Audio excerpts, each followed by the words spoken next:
Hello, everyone. Good evening. I'm just figuring out some things here. Let me see. Let me see. We're going to wait a couple minutes. This is a very last minute live questions and answers and a small lecture slash discussion about walking souls. However, I don't want to say I'm having technical issues because I don't believe in such thing as issues. It's all test. But I'm trying to figure out something here in the title. It says a discussion between walking souls, and that's not the title. So let me see really quick if I can do something here. There you go.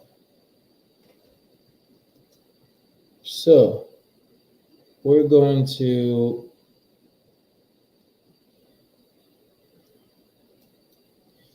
okay, I think I fixed it. We're going to now get started. First of all, by saying welcome. I hope you're all doing wonderful. Thank you so much for your encouraging emails, for your beautiful comments, for the fact that you're engaging in something positive. And for those of you who want to know what is this whole point of me doing this broadcasting and me running this Facebook page and all of the above, I'm going to tell you. So, at least for me, when you get to the final stages of spiritual awakening, and though I always say and I know that you never stop awakening, your soul really never stops growing. But though when you get to the last stages, meaning like in this physical body, once you have more consciousness, more awareness of your soul than your physical body, and not only just to know that you're a soul and you are in a body experience, but to understand everything else, who you are, who you truly are, not who you are in this life, not who you are in this body, in this look, in this shape, not who you are as far as your circle, family, friends, even pets, not who you are for what even your purpose in this lifetime, but who you are going back all the way to your core, to your source. Do you know that you are part of a book and this life is just one tiny chapter? Or you think this chapter called life is the book? Because when you connect to who you truly are, you don't see things physical anymore. It's impossible. In fact, I know that we're used to it in this world, but you're not supposed to, we are not supposed to, as souls, to look at anything through physical eyes. See, to see things and to understand things and to understand events that happen into our life through physical eyes. If we see it through physical eyes, and physical eyes also means, okay, this happened to me because I did this 3 days ago. Anything that has to do with this world, anything that has to do with what you can control with your actions and choices, that means it's part of this life. Okay? So again, you can give yourself the ability to only see things through the physical eyes because the physical eyes is your biggest block. And I'll explain. I often say in sessions that a woman who's in labor and experiencing labor pains, which is, I'm as a father, I can say from witnessing and from hearing stories, but those of you here who are moms already know that labor is not easy. It's a painful thing. But yet it says that it doesn't drive the mother crazy because the mother knows why these pain are here. Why are they happening? Why they're happening now? and they know what's coming after, what's next, what's going to be the result of all of that. So though it's painful, but we know that there's a greater, most amazing reason for that to be happening right now. So it doesn't drive us crazy. It gets us focused and excited and eyes on the target, on the spiritual target, if you would. Now take the same labor pain and give it to a woman who's not pregnant at all. These pains will drive her absolutely insane. Make her just probably crawl on the floor in a lot of pain, a lot of physical pain, calling almost every doctor on the planet. Why am I having labor pain? I'm not even pregnant. So the unknown, the fact that we just, what we see is what we get, the fact that we just don't see the whole picture, the whole spiritual picture, meaning not even looking at our life here, but looking at our past life, future life, whatever you want to call it. There's no time zones when it comes to the afterlife. Once we pass from this body, once we move on, time stops from existing. Existence just happens, and always.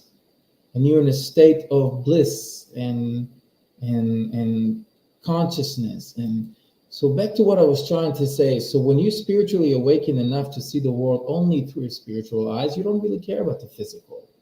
You react to everything that's happening to you. See, theoretically, I'm supposed to be healing from a very bad surgery that I just had a few days back. Very complicated surgery. And there's a lot of physical pain. Tremendous physical pain.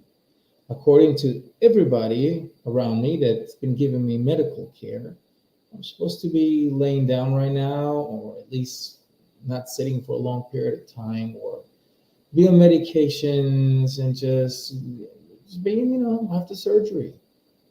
And I refuse to look at it like that. When people tell me get well, I tell them, well, thank you, but I am well.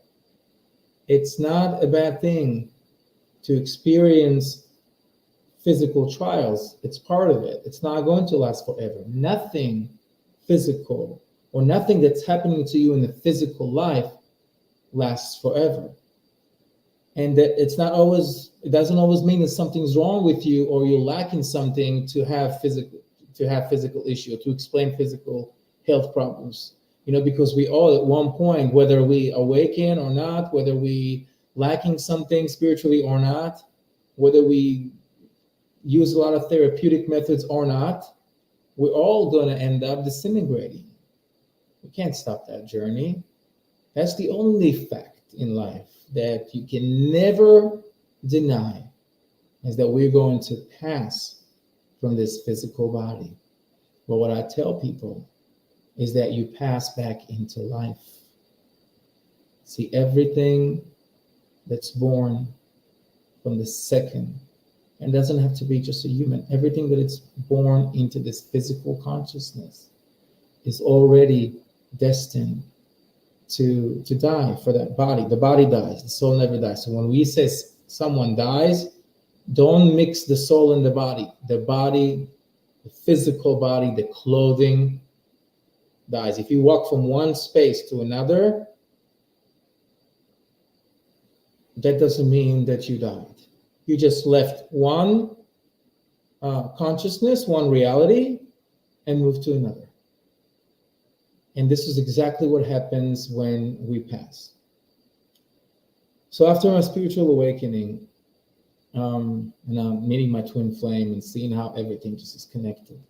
Like everything. It's almost like if you ever put up a furniture together in the past, something complicated, sometimes you get to parts when you're like, oh, that's supposed to match this, and I should have thought about it, and I have to take like the same thing is with twin flames. Like when you truly meet your twin flame, even if you don't see it in the beginning, because your soul is very excited to reunite with its either masculine or feminine part, doesn't matter, with its other part, there's a time of excitement. See, the body, the mind is fighting it. You don't know how to address it.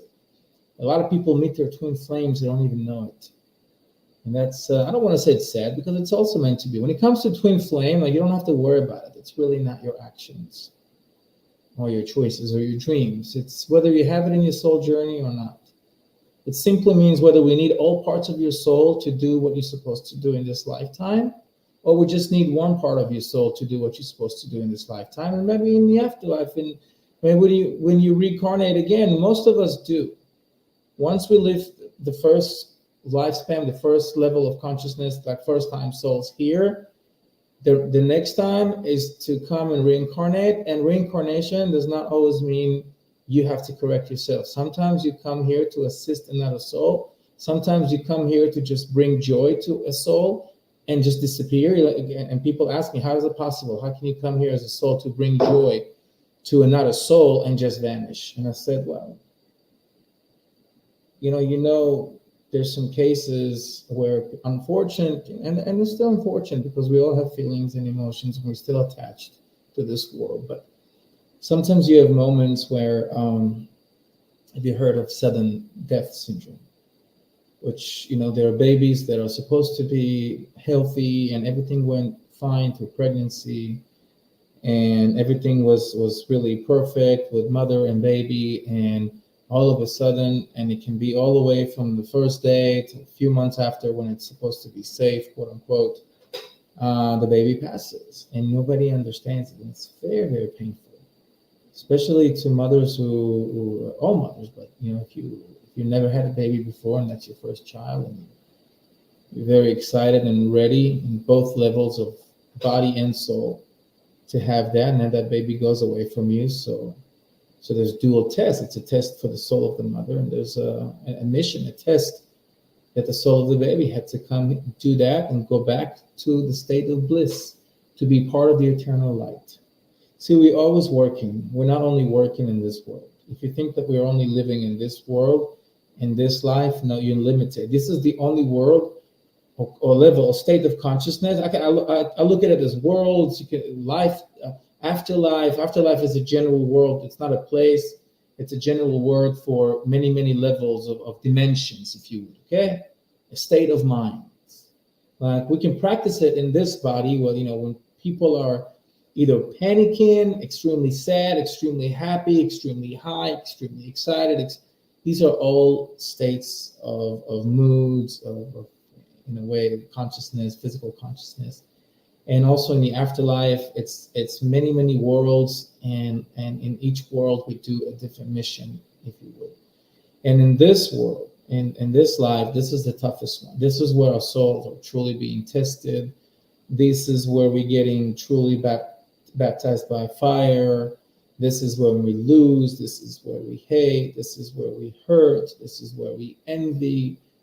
This is where we feel lost. I mean, this, because our soul has a contract that it's going to be limited. It's going to get into a body, whether it's pretty, whether it's less pretty, whether it's, I don't know what, talented or not talented.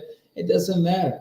We take upon us this contract, and no, we don't decide upon this contract when we actually able to decide. The soul does not have age. Our soul doesn't age. Okay, I told you it's not. As a soul, time is not even part of it. So you can't measure your soul by age, but you can measure your soul with consciousness. The more you know about your soul, this is how you can live through your soul. This is how you can let your soul express itself. This is something that is not taken from us. Other people will call it faith, belief, practice. And it does not matter, excuse me, but nobody can take away your consciousness. But what I'm saying back into the soul is that so yeah, these are the levels of consciousness we can live in, and this world is the most limiting one. Why am I saying this? It's because you shouldn't take anything that's happening in this world too much to heart or too seriously. And I'm not saying this to try to encourage you or lift you up. It's because when you practice not taking things too seriously, then your soul will feel safe enough to come out of its hiding inside of you and start taking things under control, which means will set your future up for you. Your life will be paved with joy, with ease, and trust me, it works. When you don't believe in troubles and worries simply do not exist in your life. When you are turned into the light, you really don't care about the shadows, about darkness. And all you need to do is just have the spark. And regardless your religious belief, I'm looking way past that. As an old soul, what's religion? Religion is something that, for the most part, is 3 or 4 thousand years old, and all the way down to 2,000 years old. And some cults, I mean, it doesn't. See, here's the thing about religion: it's just a way that can people tap into their soul. Everybody can do it in a different way. Okay, and I'm talking about just personal faith. People, not religion as an organization. Even though in today's life we're going to talk about walking souls through, and I made my wife actually Lisa, which I thank her so much for helping me just as much, sharing light with the world, for setting up this whole Facebook thing. This should never be taken for granted. Okay, your twin flame is here to do is just as much work as you do, just like a co-pilot. So I'm going to do the presentation. So we did a presentation. It's the first time I try that, and it's about walking souls through all major three religions: Judaism, Christianity, and Islam. Do they believe in walking souls? What do they call it? And I went and researched, though I know about these things from firsthand, some of you know. And I'll tell you what I think walking soul is to me, to my journey. I might have come from a different consciousness or lifetime that other people would be in when they pass. So everything is so different, but yet so special and so individually just blessed and enlightened. So never, part of the things in this world that we tend to block us, with the collectives, they always like to compete or to find a unanimous answer. We all crave for unanimous answer. If it's unanimous, it's most likely true. If everybody's saying that this is what it is, then this is what it is. And if something will say something different, everybody will try to bring him down or her down and say, no, it's not like that. What are you talking about? Okay. It's like almost somebody trying to describe your dream at night for you. Can anyone describe a very vivid dream that you have for you or better than you? It's your dream. No one was there but you. No one received the message but you. So the same thing goes to our afterlife or before life or life outside the body, okay? Let's call it that, life outside the body. Everybody's journey is different. Everybody's story might be different. The fact that you have a story is what unites us all. And I'm going to start in just a second here. If you have a question, a quick one, whoever's watching can go ahead and do it. I only did it live. I usually record my videos because it's easier to record to make sure that you have everything working properly, because then I want people to watch it whenever they can. But when I do live, there's only one advantage, is that people can ask questions and I can actually read it live and answer it. So I decided to do more videos than live. But let's see. So if there's no questions, I'm going to start with the presentation. Thank you. Okay, let's see how to do that.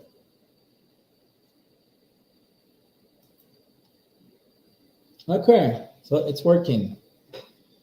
Exploring walking souls across three major religions. So we all know, first of all, and if you haven't heard about the term walking soul, walk-in it's a new age term. Okay, it's something new. That's what for a lot of people it's new. They don't understand what's walk-in, who's walk-in, where they're walking to. So I'll briefly explain. In a moment of either near-death experience, there is no near-death experience. I call it out-of-body experience. Nothing. Your soul never dies, so there's no near-death. Near-death of the body, maybe. The body is what wants to die, but the soul can never die. But anyway, I don't want to get you sidetracked. So walking souls is when you have a moment when your soul is about to cross over. It crosses over a new soul. When they say new soul, they don't mean a strange soul. New soul meaning you have a new you. It's your soul, but you are almost like born again. However, with consciousness and wisdom that you bring from the afterlife, from either where you came before or where you at the same time as we're living in this world. And I know it sounds confusing, but try to bear with me here. And from an ascended master, from a spiritual master. It can be an angel, it can be, ascended masters. They're just wise souls that were wise in their life, and they're also wise in their afterlife. And their job is to guide, is to help, is to support. So, meaning, my soul before the walk-in experience had a contract to fulfill, just like every soul.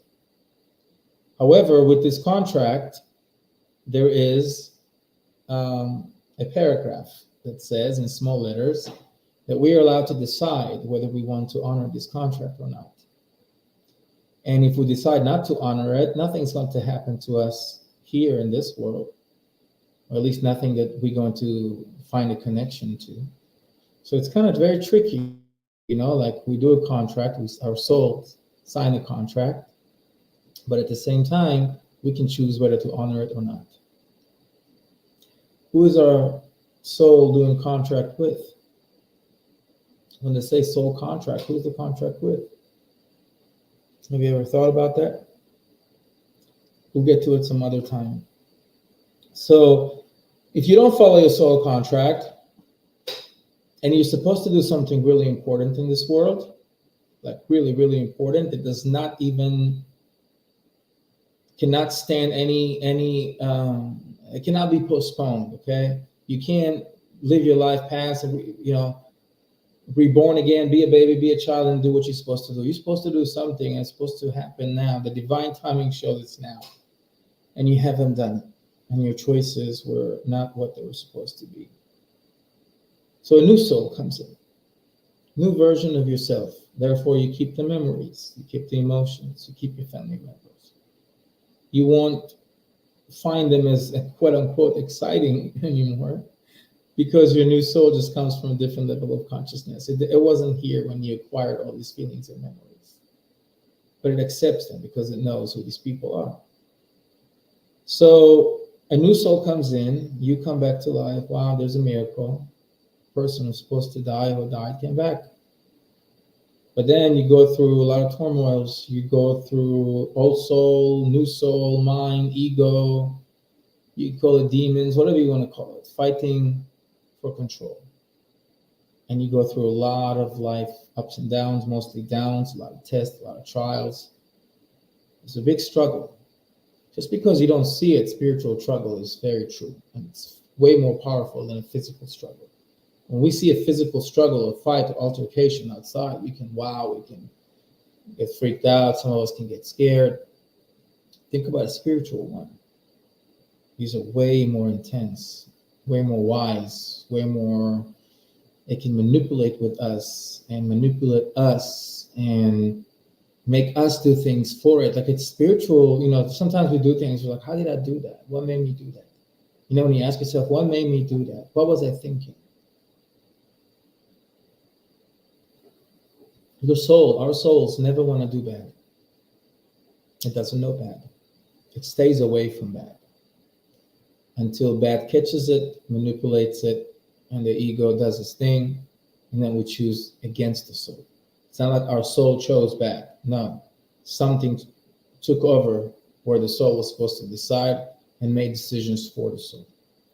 So a walk-in soul comes in, so there's a lot of troubles, and then what's supposed to happen is that the walk-in is completely taking over the body and totally lives a different life, meaning everything. I can speak on my behalf. Almost in every aspect of life where I was hardcore on, where I was very excited about, where I was very happy, where I was very motivated, it's the complete opposite now. Shows you that I wasn't really choosing, I was good. Priorities, soul priorities, seeing the picture so much clearer, seeing and knowing the secrets of life, not be even afraid of the term death, not even give it any importance. Many, many, many, many things when it comes to consciousness, being able to help hundreds.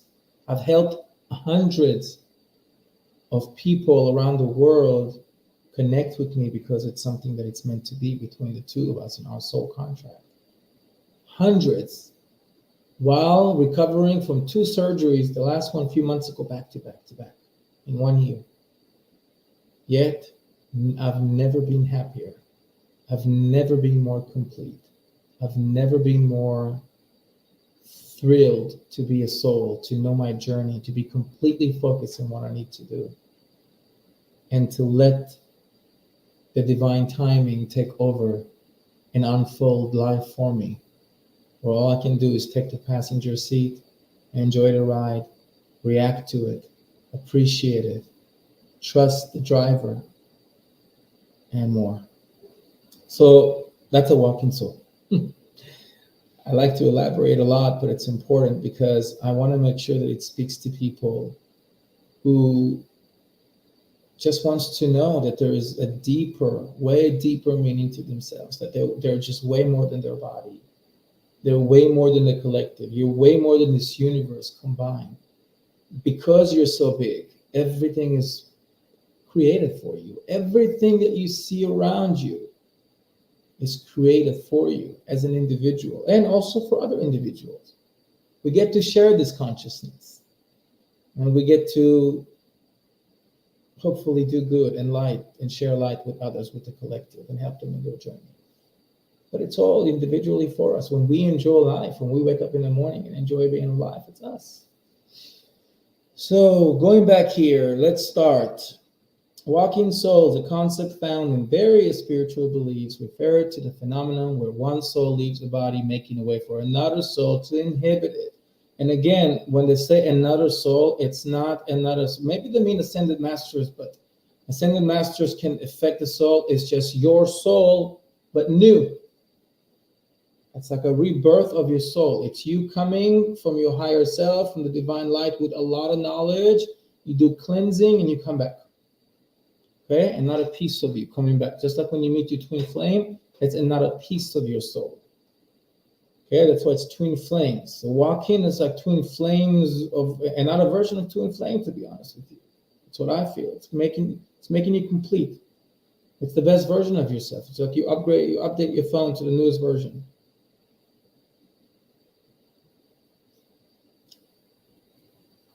This enduring concept is present in different forms across several major religions, including Judaism, Christianity, and Islam. Let's delve into each religion's perspective on walking souls, starting with Judaism, notion on ibur or incubation. Now listen to this. When we talk about walking souls, in Judaism, it's called ibur, meaning pregnancy, incubation, okay? And you'll see why. And this actually here, and I'll read you in the end, in my conclusion, is the closest to the state of, to the process of walking. Because only here, and again, I'm going to get to it in the end, but you'll see why that only here, walking as it should be is usually a positive thing, okay? So you know what? I'm going to read Judaism last. We're going to start with Christianity, if you don't mind. Christianity presents a different perspective on walking souls through the concept of the Holy Spirit. Christian believes that the Holy Spirit, often considered the third person of the Holy Trinity, can enter the hearts and minds of believers and provide comfort, guidance, and transformation. This is not exactly a walking soul in a traditional sense, but rather spiritual presence that influences and enhances the believer's life. On the other hand, Christianity always acknowledged the possibility of demonic possession, where I don't want to even talk about these entities that can, possession. However, so here in Christianity, we see, and if I go back, it's the Holy Spirit as part of the Trinity that Christians believe that possesses the minds and hearts, okay, can enter the hearts and minds. So the Holy Spirit enters someone's body and, of course, provide the comfort, guidance, transformation, everything that I mentioned that happens to a walking soul. And they say that this is not a walking soul in a traditional sense. It's not your classic walking, because also they can see it as it can be a demonic possession, which is also walking souls, but they're bad souls. Okay, they're leading to spiritual and psychological turmoil. Yeah, this phenomena is real, but it's not a walking, because walking souls only come here to perfect, to fix, to fulfill their part in the soul contract, and for everything to be done good.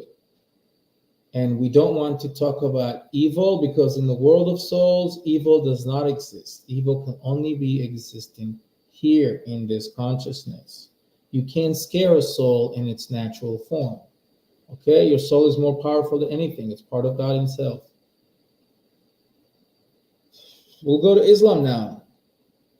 Islam, jinn and possession. See, here again, just like in Christianity, we see that they mention, when it comes to walking souls, that it can be a good thing or it can be a bad walking, meaning a possession.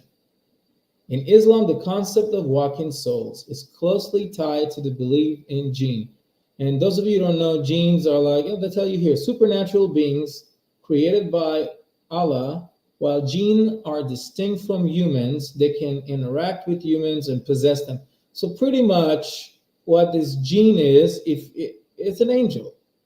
Okay, see, I told you, all religions, all faiths have another way to reach to the same conclusions that their soul know, but they just have a different, I'll put it that way, different description to it. So jinn, from what I understand, because it's not human, and it's supernatural beings, and they're created by God, and they can interact with humans, possess them, leading to change in behavior and personality.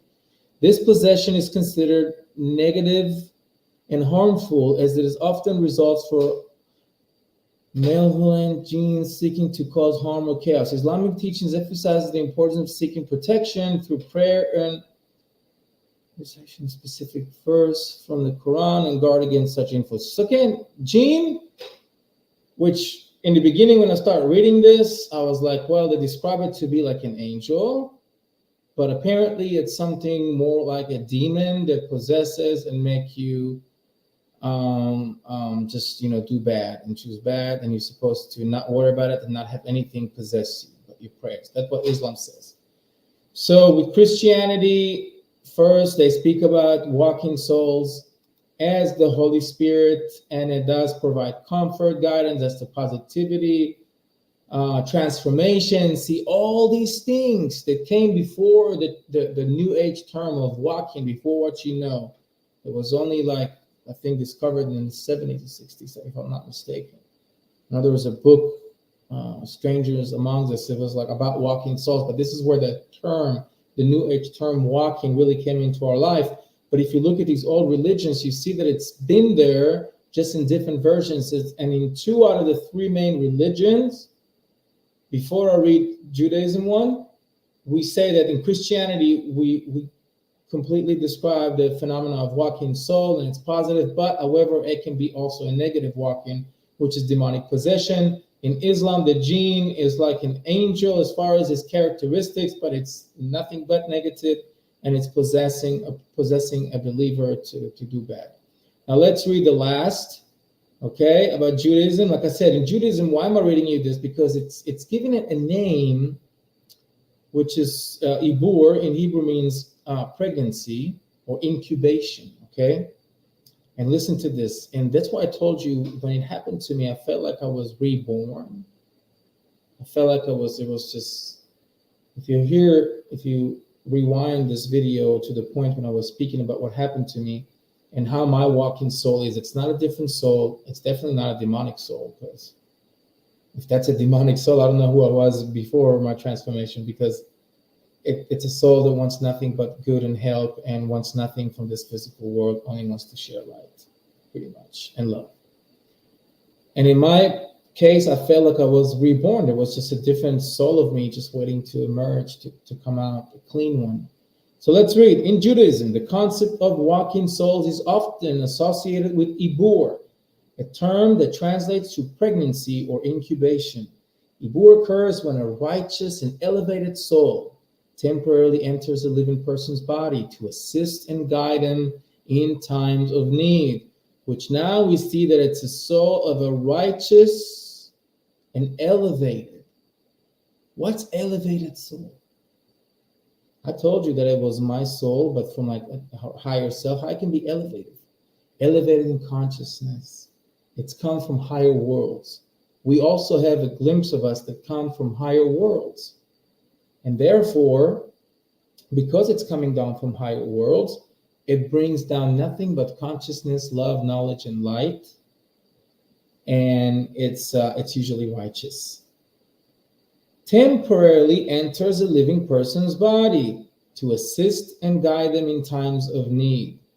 This phenomenon is seen as a form of divine intervention, which this is exactly what walking is. Also in Christianity, they're talking about the Holy Spirit, which is also some sort of a divine intervention, correct? Okay, where the assisting soul imparts wisdom, guidance. Okay, wisdom and guidance, it's all part of consciousness. You have consciousness, you have wisdom. Consciousness is knowledge. And protection to the individual. It's believed that the host soul willingly allows the visiting soul to enter, creating a symbolic relationship that aids both souls on their spiritual journey. So here they're talking about different souls. However, if it's pregnancy and incubation, how you have a different soul growing in you? We are multiple. Our souls are now doing multiple things in multiple worlds. When we want to connect to our higher self and inner selves, it's not literally something you can measure. What do you mean higher? I can't look to the ceiling. I can't look inside my guts and find my soul. That means in other worlds. We live also in other worlds. Once we know it, we can magnetize the pieces of soul like we do with Twin Flame. And we can also download, just like you do from a cloud. You know how people download information from the cloud online? We can download knowledge and consciousness. And this is exactly what's happening. The soul is invisible. The download is in a telepathic way. It's in a spiritual way. It's in a beautiful way. And to do it, you first need to know that these things happen. These things are possible. Doesn't matter what religion, all three religions we talked about. It does not matter. Because all rivers lead to the sea. It all guides to the same place. And I think it's beautiful to just know that we are everywhere, even when we are in this physical body.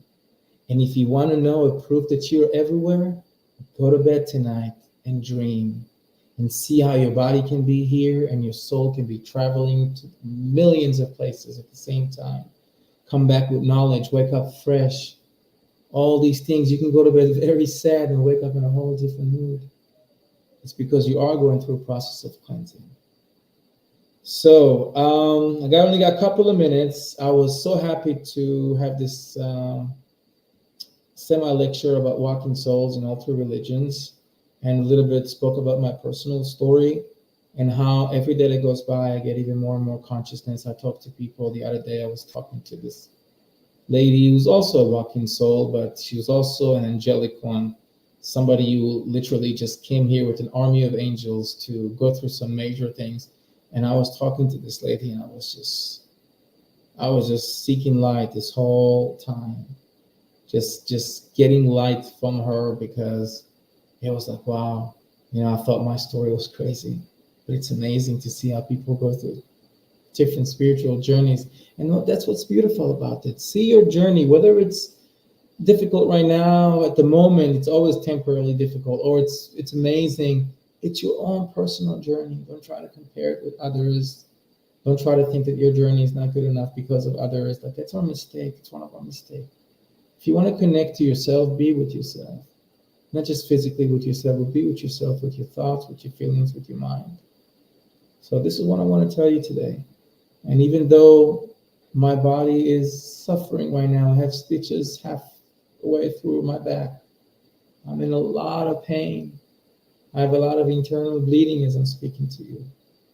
But I've never had more light and more love in my heart and more love for life and for every minute. Every minute should be used to spread light.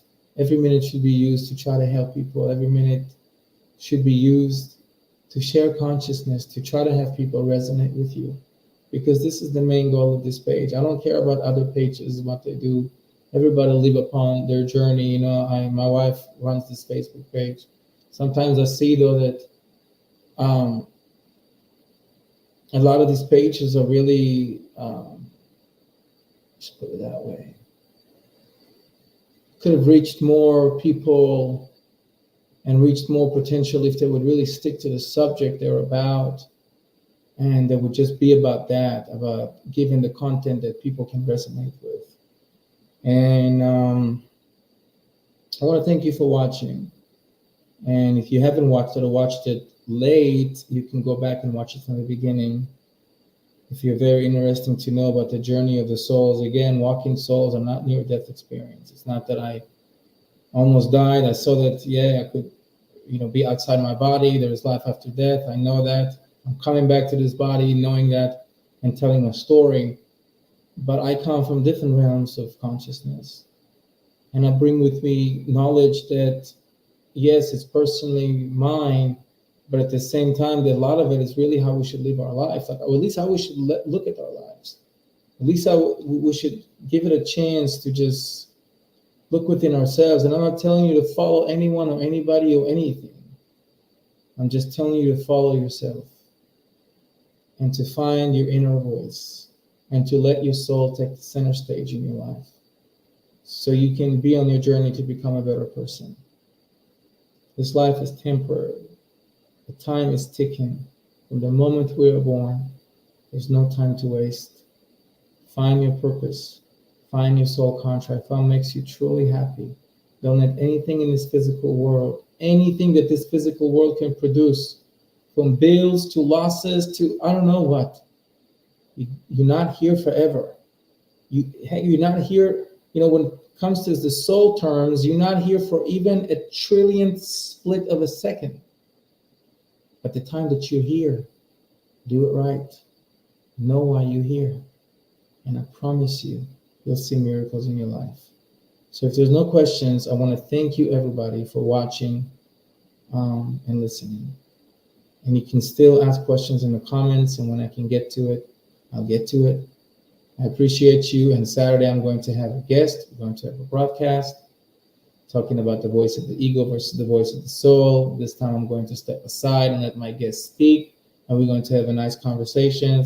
And again, all for you and for the benefit of your souls. Thank you, and have a wonderful night.